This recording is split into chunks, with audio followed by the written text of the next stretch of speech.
Hello दोस्तों, नमस्ते। जय श्री कृष्ण, जय गोविंद। शुरुआत करते हैं महाभारत की कहानी की और आगे बढ़ते हुए राजा पांडु और कुंती के विवाह की बात करते हैं। राजा पांडु का राज्याभिषेक कर दिया गया धृतराष्ट्र के अंधे होने के कारण, और राजा पांडु की शादी कर दी गई कुंती भोज की राजकुमारी कुंती से।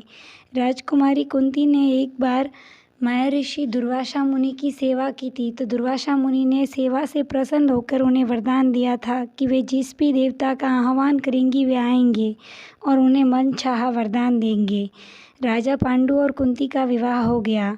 कुछ समय बाद राजा पांडु का दूसरा विवाह मद्र की राजकुमारी माधवी के साथ हुआ। एक दिन जंगल में राजा पांडु, माधवी और कुंती तीनों शिकार के लिए गए। राजा पांडु ने तीर चलाया तो उनका तीर जाके एक हिरण के जोड़े को लग गया। हिरण का जोड़ा किन्नम ऋषि और उनकी पत्नी थे। उनको तीर लगते ही वे अपने सही रूप में आ गए और किन्नम ऋषि ने बाण के वार से घायल होते हुए मरते समय राजा पांडु को श्राप दिया कि जिस तरह वे अपनी पत्नी की बाहों में दम तोड़ रहे उसी तरह से अगर राजा पांडु किसी भी स्त्री के साथ में संबंध बनाएंगे तो उनकी मृत्यु हो जाएगी। श्राप से राजा पांडु अत्यंत दुखी हो गए। राजा पांडु अपनी पत्नियों के साथ जंगल में चले गए तपस्या करने के लिए। वहाँ पर उन्होंने 16 वर्ष तक निवास किया, कई ऋषि मुनियों की सेवा की।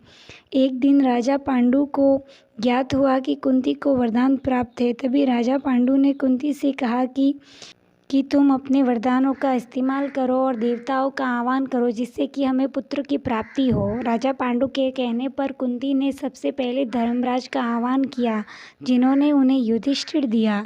उसके बाद में कुंती ने वायुदेव का आह्वान किया, जिन्होंने उन्हें भीम दिया। उसके बाद कुंती ने इंद्रदेव का आह्वान किया, जिन्होंने उन्हें अर्जुन जैसा पुत्र दिया। और कुंती ने माधवी को भी 2 मंत्र की दीक्षा दी, जिससे माधवी ने अश्विनी कुमारों का आह्वान किया, जिन्होंने उन्हें नकुल सहदेव जैसे पुत्र दिए। अब राजा पांडु, कुंती और माधवी को 5 पुत्र हो गए। वे जंगल में हंसते खेलते और अपने बच्चों को शिक्षा देते। बहुत समय बाद एक दिन राजा पांडु जंगल में बैठे थे, तभी माधवी सरयू नदी से स्नान कर कर बाहर आई। राजा पांडु ने माधवी को देखा तो वे मोहित हो गए और खुद को रोक नहीं पाए और उन्होंने माधवी के साथ में रिश्ता बना लिया। उसी क्षण राजा पांडु की मृत्यु हो गई। तभी कुंती वहाँ पर आ गई। माधवी को लगा कि मैं मेरे पति के मरने का कारण हूँ, तो माधवी राजा पांडु के साथ ही सती हो गई। पहले तो कुंती ने भी सोचा कि वह भी सती हो जाए, फिर उसे अपने बेटों का, अपने बच्चों का ख्याल आया।